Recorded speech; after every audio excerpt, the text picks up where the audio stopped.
नमस्कार दोस्तों, डेट है आज की 16 मार्च 2021। स्वागत है आपका डेली करंट अफेयर क्लासेस में। इस क्लास में हम 16 मार्च के मोस्ट इंपोर्टेंट करंट अफेयर को कवर करेंगे और इस डिस्कशन में हम 15 क्वेश्चनों को कवर करेंगे। इन 15 क्वेश्चनों की पीडीएफ आप टेलीग्राम चैनल से डाउनलोड कर लीजिएगा। टेलीग्राम चैनल का लिंक डिस्क्रिप्शन बॉक्स में आपको नीचे मिल जाएगा। तो चलो अब इस क्लास को हम स्टार्ट करते हैं। पहला क्वेश्चन क्या है, कौन T20 इंटरनेशनल में 3000 रन बनाने वाले पहले बल्लेबाज बन गए हैं? तो ये बने विराट कोहली। ए इस क्वेश्चन का सही आंसर है। विराट कोहली ने T20 इंटरनेशनल में 3000 रन बनाए हैं और इन्होंने टोटल 87 मैचेस में 3001 रन बनाए हैं। इन्होंने 14 मार्च 2021 को अहमदाबाद के नरेंद्र मोदी स्टेडियम में इंग्लैंड के खिलाफ सेकंड T20 इंटरनेशनल मैच में ये खिताब अपने नाम किया। विराट कोहली पहले नंबर पे हैं। दूसरे नंबर पे कौन है? Martin Guptill. ये न्यूजीलैंड के हैं जिन्होंने 99 मैचेस में 2839 रन बनाए हैं। तो ए इस क्वेश्चन का सही आंसर है, विराट कोहली। अब चलते हैं हम अगले क्वेश्चन की तरफ। संजय ज्वालामुखी खबरों में था, यह किस देश में स्थित है? देखो ये भी हाल ही में इरप्ट हुआ है, तो बताइए ये किस देश में है? तो देखो ये है इक्वेडर में। इक्वेडर के बारे में अभी हम आगे समझेंगे। इसकी देखो जो ये वेपर्स निकली है ना, ये जो ऐश निकली है, ये हाइट में 28,000 तकरीबन 28,590 फीट तक इन्होंने कवर किया है। अगर हम मीटर में बात करें तो 850 मीटर तक ये हाइट में गई हैं। तो इक्वेडर में है। इक्वेडर की पहले आप लोकेशन देख लीजिए कहां पर है। यह है इक्वेडर की लोकेशन। साउथ अमेरिकन कॉन्टिनेंट में है इक्वेडर। यहां पर ये देखिए। इसकी अगर हम कैपिटल की बात करें तो क्यूटो इसकी कैपिटल है और ये लार्जेस्ट सिटी भी है। प्रेसिडेंट कौन है यहाँ के? Lenin Moreno. करेंसी क्या है? USA dollar. देखो यह है ब्राजील से इक्वेटर और ट्रॉपिक ऑफ कैप्रिकॉर्न, ये दोनों रेखाएं पास होती हैं। और क्वेश्चन में पूछा जाए क्या इक्वेटर से इक्वेटर पास होती है? जी हाँ, इक्वेटर से इक्वेटर ये जो रेखा है ना, ये पास होती है। देखो पूरे साउथ अमेरिकन कॉन्टिनेंट में दो ही देश ऐसे हैं जो लैंडलॉक्ड हैं। एक तो है बोलीविया और दूसरा है पैराग्वे। इन दोनों देशों की सीमा समुद्र के साथ नहीं लगती है। चलते हैं हम अगले क्वेश्चन की तरफ। किस राज्य में काला नमक चावल महोत्सव आयोजित हुआ? तो बताइए इस क्वेश्चन का क्या आंसर सही है। देखो इस फेस्टिवल से पहले उत्तर प्रदेश में 2 फेस्टिवल ऑलरेडी आयोजित हो चुके हैं। कौन कौन से? एक तो है स्ट्रॉबेरी फेस्टिवल, ये कहां पर हुआ था? ये हुआ था झांसी में। और दूसरा कौन सा है? जैगरी फेस्टिवल, ये कहां पर हुआ था? ये लखनऊ में हुआ था। और अब तीसरे नंबर पे कौन सा हुआ है? काला नमक चावल फेस्टिवल, ये कहां पर हुआ है? ये हुआ है उत्तर प्रदेश का जो सिद्धार्थनगर जिला है वहां पर। और देखो ये जो काला नमक राइस है ना, इसको जीआई टैग भी दिया गया है। अब इन सबसे फायदा क्या होगा? देखो सरकार का एक इनिशिएटिव है, 1 डिस्ट्रिक्ट 1 प्रोडक्ट। मतलब हर एक जिले की कोई एक ऐसी चीज जिसकी खासियत हो, जिसको जीआई टैग दिया गया हो, उसको प्रमोट करना, या फिर उसको अगर जीआई टैग नहीं दिया गया है तो उसको उस मुकाम पर ले जाना कि उसे जीआई टैग दिया जा सके। तो ये जो 1 डिस्ट्रिक्ट 1 प्रोडक्ट स्कीम है ना, इसको प्रमोट करना ये इसका मेन फोकस है। और ये जो 1 डिस्ट्रिक्ट 1 प्रोडक्ट है, ये कहाँ का कंसेप्ट है? तो ये है जापान का कंसेप्ट। जापान का जो बिजनेस डेवलपमेंट कंसेप्ट है ना, ये कब निकल कर आया? यह आया 1979 में निकल कर आया। और देखो अब क्वेश्चन क्या पूछा जाएगा, क्या ये जो काला नमक राइस है इसको जीआई टैग दिया गया है? तो जी हाँ, इसे जीआई टैग दिया गया है। इससे फायदा क्या होगा? देखो जो किसान है ना, किसान की इनकम अपॉर्चुनिटीज हैं वो क्रिएट हो सकेंगी। मतलब वो ज्यादा से ज्यादा अपनी इनकम कर सकें। और देखो सरकार का एक लक्ष्य भी है 2022 तक किसानों की जो इनकम है उसको डबल करना। हो सकता है कि ये सारा इनिशिएटिव इसमें भी अपना योगदान निभा सके। तो डी इस क्वेश्चन का सही आंसर है, उत्तर प्रदेश। अब बात यहाँ पे उत्तर प्रदेश की हुई है तो उत्तर प्रदेश का जो पिछला करंट अफेयर है इसे हम कवर कर लेते हैं। उत्तर प्रदेश का पहला ट्रांसजेंडर शौचालय ये वाराणसी के कमच्छा में बनाया गया। उत्तर प्रदेश जल्द ही काला नमक चावल के नाम से प्रसिद्ध 20 टन बुद्धा चावल की खेप सिंगापुर में भेजने के लिए तैयार है। देखो इसको हमने अभी भी कवर किया है। हो सकता है ये एग्जाम में ये पूछ ले जाए किस देश में इसको भेजा जाएगा, तो ये सिंगापुर में भेजा जाएगा। वाराणसी में फूलों, सब्जियों और बागवानी का 2 दिवसीय उत्सव आयोजित किया गया। सरस आजीविका मेला 2021 का उद्घाटन उत्तर प्रदेश में किया गया। उत्तर प्रदेश के मुख्यमंत्री ने 27 बिजली सब स्टेशनों का उद्घाटन किया। अर्जुन सहायक सिंचाई परियोजना इसको उत्तर प्रदेश में लॉन्च किया गया। उत्तर प्रदेश का और करंट अफेयर हम कवर करते हैं। उत्तर प्रदेश सरकार ने प्रत्येक जिले में मानव तस्करी विरोधी पुलिस स्टेशन स्थापित करने का निर्णय लिया। उत्तर प्रदेश के राज्यपाल आनंदीबेन पटेल ने सेफ सिटी प्रोजेक्ट का उद्घाटन किया। भारतीय पर्यटक सांख्यिकी के अनुसार उत्तर प्रदेश घरेलू पर्यटक में पहले स्थान पर रहा है। मतलब भारत के अंदर सबसे ज्यादा जो लोग घूमना फिरना पसंद करते हैं वो उत्तर प्रदेश को करते हैं। और बात करें अगर हम फॉरेन टूरिज्म में, तो इसमें आता है तमिलनाडु पहले स्थान पे। उत्तर प्रदेश सरकार ने ऐतिहासिक और धार्मिक दौरे के लिए मजदूरों को वित्तीय सहायता प्रदान करने की घोषणा की। रक्षा मंत्री राजनाथ सिंह ने उत्तर प्रदेश की राजधानी लखनऊ में सुपर स्पेशलिटी कैंसर अस्पताल का उद्घाटन किया। मिशन शक्ति की शुरुआत की गई उत्तर प्रदेश की सरकार के द्वारा। उत्तर प्रदेश सरकार ने राज्य के प्रत्येक पुलिस स्टेशन में महिला हेल्प डेस्क स्थापित करने का आदेश दिया। उत्तर प्रदेश के कौशाम्बी जिले को कोरोना मुक्त घोषित किया गया। उत्तर प्रदेश सरकार ने डिजिटल पुस्तकालय की शुरुआत की। उत्तर प्रदेश सरकार ने कोरोना को रोकने के लिए #हाथ धोना रोके कोरोना अभियान शुरू किया था। उत्तर प्रदेश सरकार ने मिशन शक्ति का दूसरा चरण शुरू किया है। देखो, पहले हमने क्या पढ़ा था कि मिशन शक्ति की शुरुआत की गई और अब 2021 में इसका दूसरा चरण भी स्टार्ट कर दिया गया है। गुड़ महोत्सव का उद्घाटन 6 मार्च 2021 को उत्तर प्रदेश के लखनऊ में किया गया। इसको अभी हमने कवर किया था ना इसी क्वेश्चन में पहले, तो आ गया देखो ये दोबारा। तो हो सकता है एग्जाम में ये पूछ लिया जाए गुड़ महोत्सव का आयोजन उत्तर प्रदेश के किस जिले में किया गया, तो ये लखनऊ में किया गया। अब उत्तर प्रदेश की लोकेशन देखिए आप कहां पर है। यह है इसकी लोकेशन। इसकी बेसिक डिटेल कवर कर लेते हैं। कैपिटल क्या है? कैपिटल है लखनऊ। इसकी फॉर्मेशन कब हुई थी? 24 जनवरी 1950 को। योगी आदित्यनाथ मुख्यमंत्री हैं, आनंदीबेन पटेल राज्यपाल हैं। 75 जिले हैं, लोकसभा की 80 सीट, राज्यसभा की 31, विधानसभा की 403, विधान परिषद की 100 सीटें हैं। ये सभी सीटें दूसरे राज्य के कंपेरिजन में उत्तर प्रदेश में सबसे ज्यादा हैं। इलाहाबाद में इसकी हाई कोर्ट है, जहां के मुख्य न्यायाधीश हैं गोविंद माथुर। दुधवा नेशनल पार्क और पीलीभीत टाइगर रिजर्व, ये दोनों उत्तर प्रदेश में हैं। उत्तर प्रदेश की जो बाउंड्री है, एक तो है यूटी जो है दिल्ली, और बाकी 8 है राज्य। ये कौन से 8 राज्य है? उत्तराखंड, हरियाणा, राजस्थान, मध्य प्रदेश, बिहार, झारखंड, छत्तीसगढ़, हिमाचल प्रदेश। टोटल मिलाकर हो गए 9, जिनके साथ उत्तर प्रदेश की सीमा लगती है। और नेपाल के साथ उत्तर प्रदेश इंटरनेशनल बाउंड्री भी बनाता है। अब चलते हैं हम अगले क्वेश्चन की तरफ। मार्च 2021 में 21वीं सदी में किसी टेस्ट में सबसे अधिक ओवर फेंक के किसने ऑस्ट्रेलियाई स्पिन दिग्गज शेन वॉर्न के मेगा रिकॉर्ड को तोड़ दिया है? बताइए। तो यह है अफगानिस्तान के स्पिनर, नाम क्या है? राशिद खान।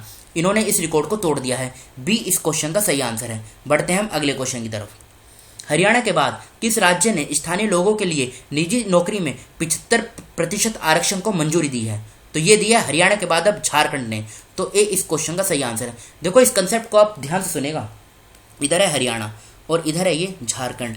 हरियाणा ने क्या बोला था? वो कंपनी जो 50,000 तक तनख्वाह देती हैं, वहां पर जो 75% आरक्षण होगा ना, ये स्थानीय लोगों के लिए होगा। झारखंड ने क्या बोला है? वो कंपनी जो 30,000 तक तनख्वाह देती हैं, यहाँ पर जो 75% आरक्षण होगा ये स्थानीय लोगों के लिए होगा। बस ये इनका डिफरेंस है। हरियाणा में उन कंपनियों में लगाया गया है जो 50,000 तक तनख्वाह देती हैं, और झारखंड में वो कंपनियां जो 30,000 तक तनख्वाह देती हैं। तो ए इस क्वेश्चन का सही आंसर है झारखंड। अब झारखंड की लोकेशन देखिए आप कहां पर है।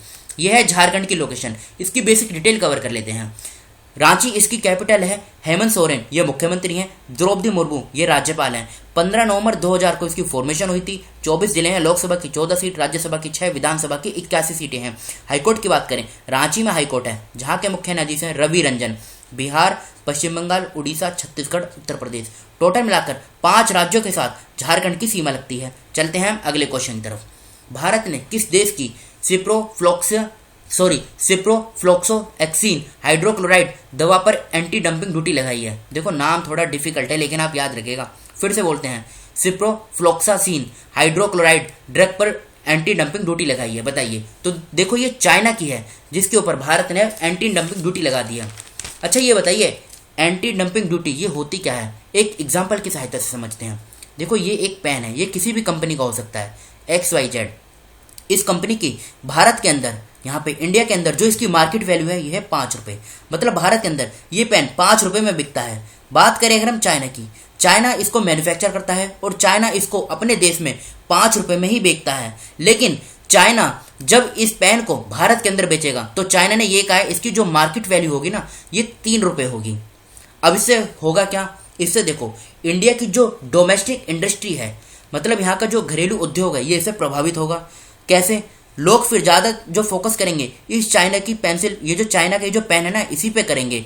ये जो 3 रुपए का पेन है, सभी लोग इसी को खरीदेंगे, और ये जो भारत के अंदर 5 रुपए में बिक रहा है, इसको इग्नोर कर देंगे। जिससे क्या होगा, धीरे धीरे यहाँ की जो डोमेस्टिक इंडस्ट्री है, ये बंद होनी स्टार्ट हो जाएगी, इससे ये प्रभावित होने लगेगी। तो यही होती है डंपिंग, और इसी पे अब भारत ने एंटी डंपिंग ड्यूटी लगा दी है। मतलब जैसे ही ये भारत के अंदर एंट्री करेगी एयरपोर्ट पे, इंडिया ने कह दिया इस पे हम ड्यूटी लगा देंगे। और वो कितनी भी लगाई जा सकती है। हो सकता है कि ये लगा दे कि ये भारत के अंदर 10 रुपए में बिकेगी। मतलब इस प्रकार से लगा दी जाए जिससे इसकी जो मार्केट वैल्यू है वो बढ़ जाए, जिससे क्या होगा फिर भारत के अंदर जो ये जो पेन पहले 5 रुपए में बिक रहा था यही बिकेगा, और यहाँ की जो डोमेस्टिक मार्केट होगी ना, डोमेस्टिक इंडस्ट्री, वो इससे कंजर्व हो जाएगी, वो इससे मतलब इसको नुकसान नहीं होगा। तो इसलिए एंटी डंपिंग ड्यूटी लगाई जाती है। तो अब लगाई है भारत ने ये चाइना के ऊपर, और किसके ऊपर? चाइना की ये जो एंटीबैक्टीरियल ड्रग है ना, नाम क्या है? सिप्रोफ्लोक्सिन हाइड्रोक्लोराइड, इस पर लगाई गई है। तो ए इस क्वेश्चन का सही आंसर है चाइना। चाइना की बात करें, चाइना की कैपिटल क्या है? बीजिंग। यहाँ के जो प्रेसिडेंट है ये कौन है? सी जिनपिंग। और देखो बीजिंग में ही एससीओ शंघाई कोऑपरेशन ऑर्गेनाइजेशन, इसका हेडक्वार्टर भी है। चलते हैं हम अगले क्वेश्चन की तरफ। किस राज्य यूटी की सरकार ने प्रधानमंत्री आवास योजना के लाभार्थियों के लिए 2 लाख रुपए के ऋण प्रस्ताव को मंजूरी दे दी है? तो ये दिया भी जम्मू कश्मीर ने। तो बी इस क्वेश्चन का सही आंसर है, जम्मू कश्मीर। अब इंपॉर्टेंट क्या है? ये प्रधानमंत्री आवास योजना। देखो प्रधानमंत्री आवास योजना, इसको लॉन्च कब किया गया था? इसको लॉन्च किया गया था सरकार के द्वारा 2015 जून 2015 में। इससे होगा क्या? मतलब ये किस लिए लॉन्च की गई थी? तो देखो वो जरूरतमंद लोग, उनको अफोर्डेबल हाउसिंग प्रोवाइड कराना कम रेट पर, समझ गए ना, या फिर आप कह सकते हैं बहुत बिल्कुल ना के बराबर। और इसके लिए सरकार 31 मार्च 2022 तक, फिर से बोलता हूँ 31 मार्च 2022 तक 20 मिलियन हाउसेस को बनाएगी। अब इसके 2 कंपोनेंट हैं, एक तो है प्रधानमंत्री आवास योजना, ये कौन सा है? अर्बन।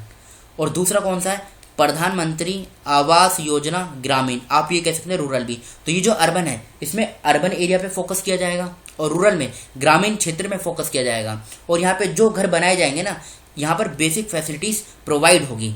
तो बी इस क्वेश्चन का सही आंसर है, जम्मू कश्मीर। अब जम्मू कश्मीर की पहले आप लोकेशन देख लीजिए कहाँ पर है। यह है जम्मू कश्मीर की लोकेशन। इसकी बेसिक डिटेल कवर कर लेते हैं। इसकी 2 कैपिटल है, एक तो है श्रीनगर जो इसकी समर कैपिटल है, दूसरी है जम्मू, ये इसकी विंटर कैपिटल है। जम्मू कश्मीर की फॉर्मेशन कब हुई थी? तो लद्दाख और जम्मू कश्मीर दोनों की एक साथ फॉर्मेशन हुई थी 31 अक्टूबर 2019 को। मनोज सिन्हा इसके लेफ्टिनेंट गवर्नर यानी उपराज्यपाल हैं। पूछा जाए पहले लेफ्टिनेंट गवर्नर ये कौन थे? तो ये तो गिरीश चंद्र मुर्मू। पंकज मित्तल यहाँ के मुख्य न्यायाधीश हैं। लद्दाख, पंजाब, हिमाचल प्रदेश, इनके साथ जम्मू कश्मीर की सीमा लगती है। बढ़ते हैं अगले क्वेश्चन की तरफ। 7001 दिवसीय रन बनाने वाली इतिहास में पहली महिला क्रिकेटर कौन बनी है? तो ये बनी है मिथाली राज। तो मिथाली राज इस क्वेश्चन का सही आंसर है। ये इन्होंने 7000 रन बनाए हैं ओडीआई में। और देखो ये पूछा जाए कि ये किस राज्य से बिलोंग करती हैं? तो ये राजस्थान से बिलोंग करती हैं, राजस्थान के जोधपुर से। हो सकता है एग्जाम में राज्य भी पूछ ले जाए, तो राज्य है राजस्थान। बढ़ते हैं अगले क्वेश्चन की तरफ। अंजुमान बंदरगाह कहाँ है बताइए? देखो ये न्यूज़ में है, क्यों? क्योंकि यहाँ पे अभी एक INS इंडियन नेवल शिप जलाश्वा, ये यहाँ पे 14 मार्च 2021 को 1000 मैट्रिक टन राइस लेकर पहुंचा है। तो यह है कोमोरोस में। सी इस क्वेश्चन का सही आंसर है। अब इसकी लोकेशन हम आगे देखेंगे। और इसको रिसीव किया 15 मार्च को कोमोरोस के जो फाइनेंस मिनिस्टर हैं, नाम क्या है? दुहीर धूल कमल, इन्होंने इसको रिसीव किया। देखो वेंकैया नायडू जो वाइस प्रेसिडेंट है, वेंकैया नायडू, इन्होंने 2019 में जब ये कोमोरोस की विजिट पर थे, मतलब कोमोरोस की यात्रा पर थे, तो उन्होंने फूड असिस्टेंस देने का वादा किया था। कितना? 1000 मैट्रिक टन क्या? चावल। तो अब ये जो वादा किया था इसको पूरा कर लिया गया है। 1000 मैट्रिक टन जो ये फूड असिस्टेंस है इसको प्रोवाइड कर दिया गया है कोमोरोस को। ये कब पहुंचा? INS, हो सकता है ये भी पूछ लिया जाए INS कौन सा है? तो INS है जलाश्वर। यहाँ पे नाम लिख देता हूँ, JALASHWAR। अब देख लीजिए आप कोमोरोस की लोकेशन, ये कहाँ पर है? तो देखो ये है कोमोरोस। इधर देखिए इंडियन ओशन में ये है मडागास्कर, और इधर है ये कोमोरोस। इधर देखिए जूम करके, ये सारे जो पार्ट है ना ये कोमोरोस के ही हैं। और ये है ये पोर्ट, अंजुमान पोर्ट। हो सकता है एग्जाम में ये पूछ ले जाए ये कहाँ पर है? तो ये कोमोरोस में है। कोमोरोस की आप कैपिटल याद रखेगा, इसकी कैपिटल है मोरोनी। बढ़ते हैं हम अगले क्वेश्चन की तरफ। भारत ने 14 मार्च 2021 तक लगभग कितने देशों में स्वदेशी कोविड-19 टीकों की 5,56,00,000 से अधिक खुराक की आपूर्ति की है? तो ये की है 71 देशों में, जिसमें से 81 लाख जो खुराकें दी गई हैं ये 37 देशों में एज ए ग्रांट दी गई हैं, मतलब फ्री ऑफ कॉस्ट दी गई हैं। अब यहाँ से आप याद रखेगा SII, ये क्या है? देखो ये इंडियन बायोटेक्नोलॉजी फार्मास्यूटिकल कंपनी है जो महाराष्ट्र के पुणे में स्थित है। ये वर्ल्ड की लार्जेस्ट वैक्सीन मैन्युफैक्चर है। अभी जो कोविड-19 की वैक्सीन है वो यही डेवलप कर रहा है ज़्यादातर। और इसकी फॉर्मेशन कब हुई थी? तो फॉर्मेशन हुई थी 1966 में। बस आप इतना याद रखेगा, ये महाराष्ट्र के पुणे में है। और एक क्वेश्चन में अभी जो दिल्ली हाईकोर्ट का एग्जाम हुआ था उसमें पूछा गया था इसके सीईओ कौन है, मतलब इसके प्रेजेंट सीईओ या प्रेसिडेंट कौन है, तो ये है आधार पूनावाला। ये उस ऑप्शन में, मतलब उस क्वेश्चन के ऑप्शन में था, तो यही इस क्वेश्चन का सही आंसर था। तो इस क्वेश्चन का आंसर है बी, 71 देशों में आपूर्ति की गई है। बढ़ते हैं अगले क्वेश्चन की तरफ। चेमांचेरी कोहिनरमन नायर का मार्च 2021 में निधन हो गया। उन्होंने किस वर्ष पद्मश्री पुरस्कार जीता था, तो ये जीता था इन्होंने 2017 में। तो इस क्वेश्चन का सी आंसर सही है 2017, और ये केरला से बिलोंग करते हैं, कथकली डांस परफॉर्मर हैं ये, तो सी इस क्वेश्चन का सही आंसर है। बढ़ते हैं अगले क्वेश्चन की तरफ। 11 मार्च 2021 को भारतीय रेलवे के संचय मॉल लोडिंग ने कितने मिलियन टन को छुआ है, तो बताइए। देखो 11 मार्च 2021 को भारतीय रेलवे के संचय माल लोडिंग ने 1145.68 मिलियन टन को छुआ है। देखो इस प्रकार के जो डाटा बेस्ड क्वेश्चन होते हैं ना, वो एग्जाम में कम पूछे जाते हैं, मतलब इस प्रकार का जो क्वेश्चन होगा, लेकिन फिर भी कुछ छोड़ नहीं सकते, इसलिए इसको यहाँ पे कवर किया गया है। तो बी इस क्वेश्चन का सही आंसर है। बढ़ते हैं हम अगले क्वेश्चन की तरफ। मार्च 2021 में मार्वेलस मर्विन हैगलर का निधन हो गया। वह किस क्षेत्र से संबंधित थे, तो इनका संबंध था मुक्केबाजी यानी बॉक्सिंग से। तो डी इस क्वेश्चन का सही आंसर है। मार्वेलस मार्विन हैगलर, जिनका मार्च 2021 में निधन हो गया, इनका संबंध था बॉक्सिंग यानी मुक्केबाजी से। बढ़ते हैं अगले क्वेश्चन की तरफ। हाल ही में WHO ने किस फार्मा कंपनी के टीके को मंजूरी दी है, तो ये दी है जॉनसन एंड जॉनसन्स के टीके को। तो डी इस क्वेश्चन का सही आंसर है। बढ़ते हैं हम अगले क्वेश्चन की तरफ। विश्व उपभोक्ता अधिकार दिवस कब मनाया जाता है, तो देखो ये हर साल 15 मार्च को मनाया जाता है। कंज्यूमर के जो अधिकार हैं उनके बारे में लोगों के बीच में जागरूकता फैलाना, तो डी इस क्वेश्चन का सही आंसर है 15 मार्च। अब मार्च के इंपॉर्टेंट डेज देख लेते हैं। जैसे 1 मार्च को शून्य भेदभाव दिवस हर साल मनाया जाता है। 3 मार्च को विश्व वन्य जीव दिवस मनाया जाता है, और 3 मार्च को ही विश्व श्रवण दिवस मनाया जाता है। 4 मार्च को राष्ट्रीय सुरक्षा दिवस मनाया जाता है। 8 मार्च को अंतर्राष्ट्रीय महिला दिवस मनाया जाता है। 11 मार्च को CISF का स्थापना दिवस मनाया जाता है, और 2021 में 11 मार्च को विश्व किडनी दिवस मनाया गया। अब यहाँ पे डेज की बात हुई है, तो एक बार ना फरवरी के जो इंपॉर्टेंट डेज हैं उनको भी देख लेते हैं। 1 फरवरी को भारतीय तटरक्षक दिवस मनाया जाता है। 2 फरवरी को वर्ल्ड वेटलैंड डे मनाया जाता है, जिसकी थीम क्या है, वेटलैंड एंड वाटर।